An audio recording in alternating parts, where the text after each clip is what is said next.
बच्चों के व्यवहार से निपटना, सिगमंड फ्रायड की कहानी। आइए जानते हैं विस्तार से। दुनिया के सबसे महान मनोचिकित्सक सिगमंड फ्रायड का जन्म ऑस्ट्रिया में हुआ। फ्रायड को वियना में एक प्रमुख न्यूरोसाइकोलॉजिस्ट और मनोचिकित्सक माना जाता था।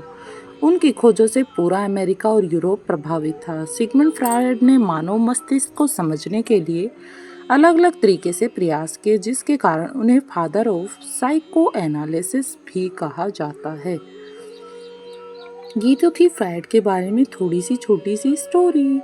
आइए जानते हैं उनके बच्चों के प्रति नेचर। एक दिन सिगमंड फ्रायड अपनी पत्नी और बच्चे के साथ घूमने निकले। कुछ देर बाद उनकी पत्नी ने देखा कि उनका बच्चा वहां मौजूद नहीं है। यह सोचकर कि बच्चा खो गया है, उनकी पत्नी बहुत परेशान हो गई, लेकिन फ्रायड को कोई चिंता ही नहीं थी। फ्रायड को निश्चित देखकर उसकी पत्नी गुस्से में उससे बोली, हमारा छोटा बच्चा खो गया है और तुम्हें कोई चिंता ही नहीं है। फ्रायड ने हंसते हुए कहा, हमारा बच्चा मिल जाएगा। उसकी पत्नी ने कहा कि जब तक वह हमें नहीं मिलेगा तब तक हम उसे कैसे प्राप्त करेंगे। फ्रायड ने अपनी पत्नी से पूछा, क्या तुमने उसे कहीं जाने से मना किया था? कुछ देर सोचने के बाद पत्नी ने कहा कि मैंने उसे विशेष रूप से फव्वारे पर जाने से मना किया था, क्योंकि उसे वहाँ पर कोई खतरा हो सकता था। अब बताइए फ्रायड क्या बोलने वाला है, कैसे पता लगाने वाला है फ्रायड अपने बेबी के बारे में? सोचो सोचो, बताओ जरा, आखिर क्या करने वाला है फ्रायड? तो चलिए जानते हैं। फ्रायड ने कहा, तब तो वह फव्वारे के पास अवश्य पहुंच जाएगा। फिर दोनों फव्वारे के पास गए और पाया कि उनका बच्चा वहीं खेल रहा था। फ्रायड को इतने विश्वास के साथ कैसे पता चल गया कि बच्चा फव्वारे के पास पहुंच जाएगा?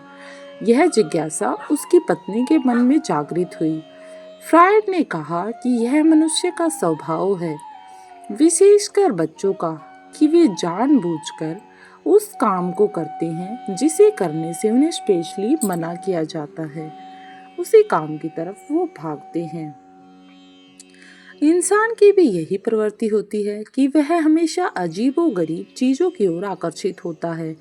जिस चीज़ के बारे में लिखा होता है कि वहाँ जाना प्रतिबंधित है, यानी कि रोकना है या वहाँ गलत है, तो लोग वहाँ जरूर जाएंगे। इंसान आज जो भी है और उसने जो भी खोज और आविष्कार किए हैं, वह उसे जानने की जिज्ञासा के कारण ही है।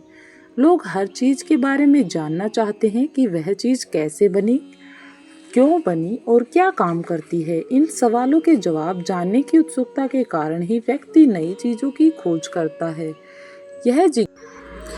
यह जिज्ञासा लोगों को वही करने के लिए प्रेरित करती है जहां उन्हें मना किया जाता है या प्रतिबंधित किया जाता है। शिक्षकों और अभिभावकों को अगर बच्चों को किसी चीज़ के लिए मना करना है तो इसके संभावित परिणामों के बारे में भी बताना जरूरी है।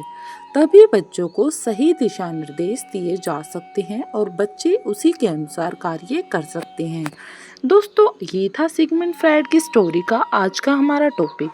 आई होप आपको ये टॉपिक पसंद आया होगा, तो इसे अपने दोस्तों के साथ भी शेयर करें और कमेंट बॉक्स में यस जरूर